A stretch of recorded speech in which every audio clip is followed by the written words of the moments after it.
Hello friends, super magic રસોઈમાં મિત્રો હું આપનું સ્વાગત કરું છું। આજે આપણે મૂળાની ભાજી તો બહુ બનાવી, પણ મૂળાની ચટણી અને મૂળાના પાંદની ચટણી એકદમ અલગ જ ટેસ્ટ સાથે તમારી સાથે શેર કરું છું, જે આપણે પરોઠા, રોટલી, રોટલા, દાળ ભાત બધા સાથે સારી જ લાગશે। તો એક યુનિક જ થશે। તો તમને ગમે તો લાઈક કરજો, શેર કરજો અને સબસ્ક્રાઈબ કરવાનું તો ભૂલતા જ નહીં। અને મિત્રો બાજુમાં રહેલું બેલ આઇકનને પણ પ્રેસ કરજો, જેથી કરીને લેટેસ્ટ વિડીયોની માહિતી તમને મળતી રહે। તો મિત્રો હવે આપણે ચટણી બનાવવા માટે જો ઇન્ગ્રેડિયન્ટમાં આપણે મૂળો છે એક મીડિયમ સાઇઝનો, અને મૂળાના પત્તા છે એકદમ કૂણા આવા લીધા છે। જો આપણે એકદમ સોફ્ટ અને કૂણા હોય ને એવા લેવાના છે, આમથા 2 થી 3 પત્તા નાની સાઇઝના।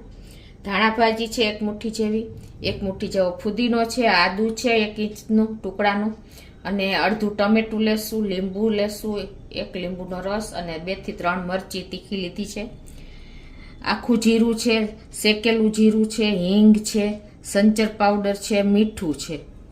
તો બનાવવાનું ચાલુ કરીએ। તો પહેલાં તો આપણે આદુને નાખી દેશું। 1 ઇંચ આદુના ટુકડાને આપણે આ રીતે પીસ કરીને જ નાખી દેશું। 5 થી 6 કળી લસણ, અને આપણે 2 થી 3 લીલી મરચી આપણે લઈ લેશું। હવે આપણે આ ફુદીનો લીધો છે એને નાખી દેશું। ધાણા ભાજી નાખી દેશું 1 મુઠ્ઠી જેવી, ફુદીનો પણ આપણે 1 મુઠ્ઠી જેવો જ છે, અને આ પાંદ મેં મૂળાના એકદમ કૂણા પાંદ હોય ને એ જ લેવાના છે, એટલે એનો બહુ ટેસ્ટ ઓલો ન હોય તુરો, તો એને પણ આપણે આ રીતે સમારી નાખી દેશું। અને એક મૂળો આપણે લીધો છે, એને પણ આ રીતે કટકા કરીને અને નાખી દેશું। અને બીજું આપણે અડધું ટમેટું અડધાથી પોણું નાખી દેશું, મીડિયમ સાઇઝનું છે। અડધી ટીસ્પૂન જેવું આખું જીરું, અડધી ટીસ્પૂન શેકેલું જીરું પાવડર, અને 1/4 ટીસ્પૂન જેવું આપણે સંચર પાવડર નાખી દેશું, અને અડધી ચમચી જેવો ચાટ મસાલો નાખી દેશું, અને ટેસ્ટ એકોર્ડિંગ 1/4 થી થોડીક વધારે એવી આપણે મીઠું નાખી દેશું, અને હિંગ નાખી દેશું 1/4 ટીસ્પૂન, એનો ટેસ્ટ આમાં બહુ સરસ લાગે છે। 1 લીંબુનો રસ નાખી દેશું, મેં રસ કાઢી રાખ્યો છે। તો હવે આને આપણે ફાઇન પેસ્ટ કરી લેશું।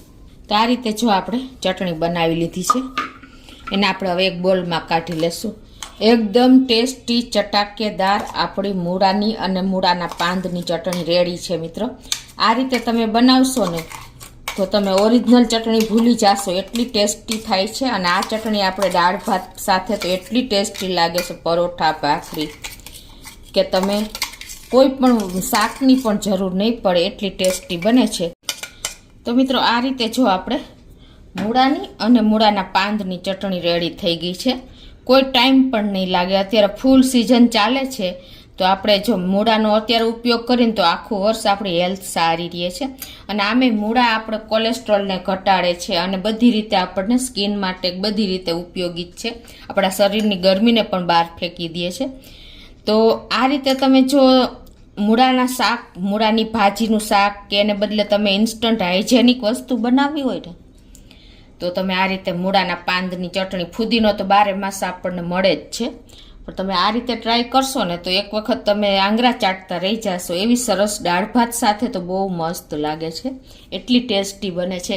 કેમ કે આપણે આમાં ઇન્ગ્રેડિયન્ટ પણ જો ચાટ મસાલો, સંચર, મીઠું, શેકેલું જીરું, એ બધા જ હિંગ વગર પણ ચટણી અધૂરી જ છે। એટલે આ બધા ઇન્ગ્રેડિયન્ટ એવા છે ને, લીંબુ, કે આપણને મોઢામાં પાણી આવી જાય અને ડાયજેસ્ટમાં પણ એટલી જ આપણને ઉપયોગી થશે। તો મિત્રો ચોક્કસ એક વખત આ રીતે તમે ટ્રાય કરજો, અત્યારે મૂળાની સિઝન છે તો। અને મિત્રો મને કોમેન્ટ બોક્સમાં જણાવજો કે તમે મારો વિડીયો ક્યાંથી જોવો છો। તમને ચોક્કસ એક વખત મિત્રો, અને નવા જે મિત્રો છે ને એ સબસ્ક્રાઈબ કરવાનું તો હવે ભૂલતા જ નહીં મિત્રો। આવી રીતે તમે એક વખત ટ્રાય કરશો ને તો તમે દર વખતે મૂળાની ચટણી જ બનાવતા થઈ જશો, એની મારી ગેરંટી છે, એટલી ટેસ્ટી બને છે। તો તમને ચોક્કસ આ વિડીયો ઉપયોગી થશે. ગમે તો લાઈક કરજો, શેર કરજો અને સબસ્ક્રાઈબ કરવાનું તો ભૂલતા જ નહીં.